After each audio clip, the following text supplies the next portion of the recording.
Yesterday, the Joseph Rowntree Foundation research found, and I quote, in-work poverty was rising faster than the overall employment rate due to chronic low pay and insecure work. The United Kingdom has the weakest wage growth of all G20 nations. Living standards have fallen for the majority of people. What is so wrong with our economy that our pay growth is so much worse than each of the other nations in the G20? Prime Minister. Right, honourable gentleman, that we now see wages growing faster than they have for nearly a decade. We see employment at record levels. But what the right honourable gentleman wants to do, he talks about scrapping universal credit. What he wants to do is to go back to square one. That means going back to a system that left 1.4 million people spending most of a decade trapped on benefits. It left people paying an effective tax rate of 90%, and it cost every household an extra £3,000 a year.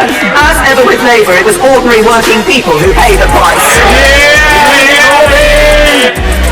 Mr. Speaker, the Chief Economist of the Bank of England describes the last decade as a lost decade for wages.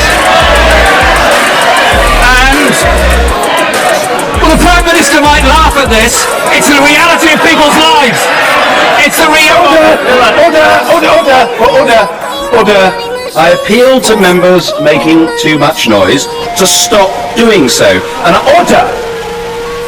And I say very gently to the junior minister on the backbench, who is making far too much noise, but he's ordinarily a good-natured and genial chap.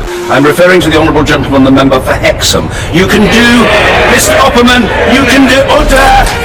When the UN rapporteur said British compassion for those who are suffering has been replaced by a punitive, mean-spirited and callous approach, he couldn't have summed up this contemptible government any better. Child poverty is rising, homelessness rising, destitution rising, household debt rising. When will the Prime Minister turn her warm words into action?